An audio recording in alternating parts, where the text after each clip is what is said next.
La 21e édition de la Route des Arts s'est déroulée en formule intime et sur rendez-vous seulement du 10 juillet au 9 août dernier.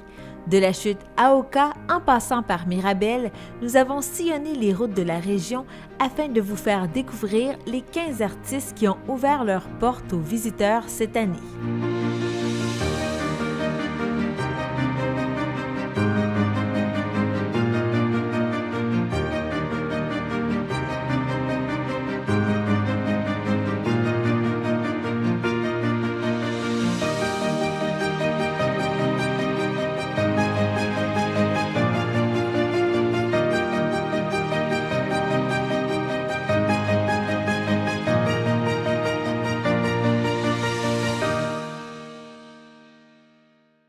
Troy Beck a plongé dans l'univers du fer forgé vers l'âge de 6 ou 7 ans et sa passion est devenue un métier par la suite. Nous sommes en compagnie de Troy Beck et de sa chienne Luna aujourd'hui. Vous avez déjà participé à la Route des Arts, ça faisait quand même quelques années de ça. Oui, en 2000, aller jusqu'à 2011, j'ai fait partie de la Route des Arts. Et là, 9 ans plus tard, 2020, c'est un retour. C'est un retour. Pour quelle raison vous avez décidé de réembarquer dans cette aventure-là? Bien, c'est toujours bon la publicité, de se refaire connaître. Puis j'étais dans des gros travaux avant, ça fait qu'aujourd'hui, j'ai plus le temps. Puis, plus de temps pour inviter les gens à la maison aussi. Cette année, c'est sur rendez-vous. Comment ça se déroule? Oui, c'est ça, rendez-vous, mais il y a beaucoup de gens qui viennent sans rendez-vous aussi. OK. Et puis du monde aussi que je connaissais avant, puis tu sais, c'est comme, bon, mais ils reviennent pour visiter, tu sais, Oui, parce qu'il y a toujours, j'imagine, des nouveaux objets, parce que vous êtes toujours en train de créer. C'est ça, ça change tout le temps, c'est tout le temps quoi de différent, là. Si on parle plus de vous, pour que les gens à la maison, ils puissent vraiment mieux vous connaître. Donc, vous êtes originaire d'ici. En fait, vous êtes né au Québec, à Saint-André-l'Argentine. Moi, je suis né ici. Mon père, lui, il vient de la Suisse. Oui. Et puis, moi, je suis le deuxième génération dans ce métier. De forgeron? Ça fait que ça date de 72, c'est ça, qu'on s'est installé. Et puis, de là, bien, ça continue. Oui, parce que vous, la première fois là, que vous avez touché à ça, c'est votre père qui vous a tout montré, là, ou à peu près. Vers quel âge? Vers 6 ans, 7 ans. Qu'est-ce que vous faisiez avec lui? Comment ça s'est passé? Ça fait un petit bout de temps de ça, là, mais racontez-nous un peu de quelle façon. Au début, c'est sûr que j'étais avec mon père, ça fait que je touchais à tous ses outils. Il me laissait faire, tu sais. Il m'a montré comment utiliser de la soudure, des affaires comme ça.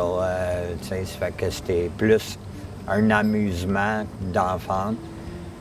Puis là, ben, de là, ça a développé. Puis, Mais comment ça s'est transformé, ce loisir-là? OK, j'ai du plaisir, je fais ça avec mon père. Puis là, finalement, ça en est devenu un métier. Honnêtement, je n'étais pas bon à l'école. Ça fait que c'était vraiment ça, mon source de pouvoir gagner ma vie. Je suis pas trop bon dans les études, puis ça, mais pour la création, la créativité. Puis à force d'être élevé là-dedans, mais ça devient normal, là, tu sais, c'est comme... Oui, ça fait partie là, de votre quotidien, ça fait partie de votre vie. Oui, c'est ça, tu sais, c'est... Puis vous, qu'est-ce que vous faites? Est-ce que vous avez une signature? Est-ce que les gens peuvent voir une pièce de vous et se dire « Ah, ça vient de Troy Beck ». Pas de ça. Mes pièces sont pas signées. OK. Les pièces à mon père sont signées. Mais mes pièces sont pas encore. Je sais pas. On me l'a souvent demandé, mais j'ai pas encore fait la démarche pour le signer. Ça a comme pas... C'est pas venu, là. Ça n'a pas donné. C'est ça. Pour moi, ça n'a pas été important, là. C'est comme... Mais par contre, dans la forge puis le martelage, tu peux toujours savoir, juste par la manière qui est faite, ça vient d'où. Parce que chez tous les gens qui travaillent dans ce métier-là, le martelage, c'est comme une signature telle quelle. Il n'y a personne qui martèle de la même façon. Donc, c'est vraiment de cette façon-là qu'on peut distinguer ce que vous faites. Quand on connaît la personne, oui. Et les objets, vous, c'est des objets utilitaires que vous faites, c'est pas nécessairement des... Ou vous faites de tout. Dites-moi un peu depuis le décès de mon père, j'ai commencé à faire des sculptures d'animaux. OK. Et puis, parce qu'avant ça, c'était juste lui qui faisait les sculptures d'animaux. À cette heure qui n'est plus là, j'ai commencé à faire les animaux, puis ça a été une continuité de son ouvrage. Puis, c'est un genre de continuation, un leg qui vous a laissé, en fait, de faire des animaux. Puis là, vous poursuivez ça un peu pour la trace des becs? C'est ça. Ah oui, c'est vraiment de cette façon-là? Ouais. OK. Parce que, oui, c'est... puis ça a vraiment commencé comme ça, là, après qu'il est parti. Puis des fois, je le regrette d'avoir pas écouté trop. Parce qu'il faut mentionner, vous travaillez vraiment côte à côte avec votre père. Là. Vraiment, c'est votre plus grand enseignant, c'est votre plus grand professeur. Ah, c'est mon enseignant. Oui.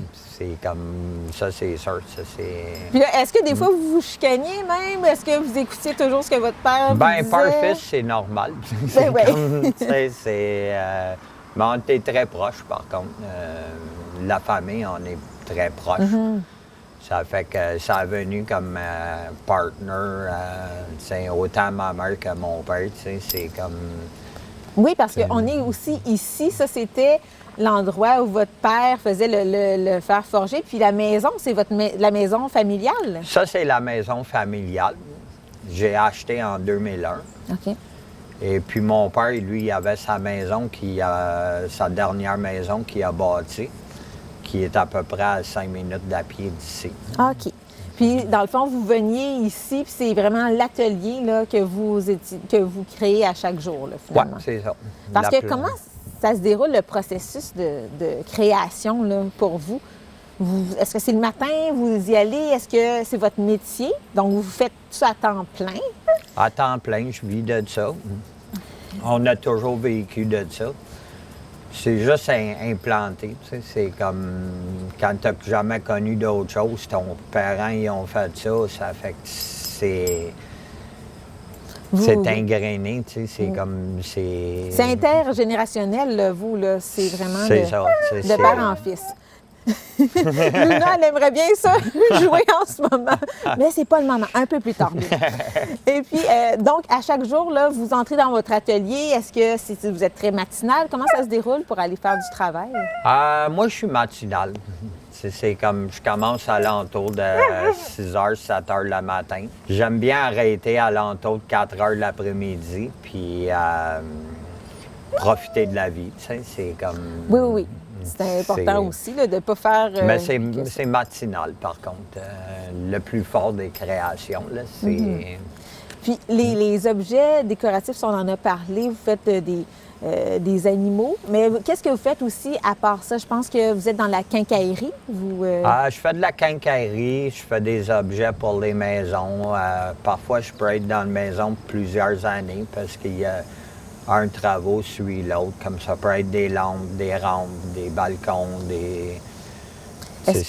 Oui, puis est-ce que c'est sur mesure? Est-ce que les gens, vous avez quand même une certaine notoriété, les gens vous connaissent? Est-ce que c'est du sur mesure? Les gens vous disent, OK, Troy, j'ai quelque chose à vous demander, j'aimerais ça que si vous pouviez me faire une rampe. Je travaille avec les clients. Okay. Dans le cas que c'est des relations, il faut que ça clique. Oui. Et puis, de là, selon la communication puis tout, on crée souvent ensemble. Je pars le job, le monde, il vient me voir, puis après, il y en a des fois, ça peut durer aller jusqu'à 4 ans. Ça fait que, à un moment donné, ça développe des relations personnelles. Oui, vous avez comme un lien avec cette personne-là, vous devenez des amis là, pratiquement ou des connaissances, à tout le moins. Et puis, les gens qui achètent chez vous, les clients viennent d'où? Est-ce qu'ils viennent de la région? Est-ce qu'ils viennent du coin d'Argenteuil, de plus loin? Ils viennent de tout partout. Je peux pas vraiment savoir tout le temps où est-ce qu'ils viennent. Là. Des fois, par curiosité, je demande. Puis il y en a qui sont en voyage d'Alberta, Calgary, des Européens. Eux, ils ont entendu parler de vous de quelle façon? Souvent, c'est par hasard. OK. Ils m'ont vu dans une exposition. bouche à oreille. Là. Ils viennent visiter leur famille vient me visiter avec eux autres. Puis Oui, parce que vous n'êtes pas sur Facebook, sur Internet, Non. on ne vous trouve pas, donc vous êtes dur à trouver. oui, puis même dans le village, dans le comté ici, là, j'ai beaucoup de clients. C'est eux autres aussi, des fois, ça fait comme toute ma vie, je suis ici, puis ils ne savaient pas que j'étais là. Tu sais, OK. Puis quelles sont vos plus grandes réalisations au niveau des pièces que vous avez faites? On peut en retrouver une à La Chute, au Parc Baron. Au Parc Baron, ça, c'était la première sculpture pour moi. C'était un monsieur avec un hache. Oui. Mais C'est un la bûcheron, hache, il a c'est ça. disparu, là. C'est comme, malheureusement. Ça, c'était utiliser beaucoup de techniques à mon père. OK. La tête de la sculpture, c'est mon père qui l'a faite. Moi, j'ai fait le corps.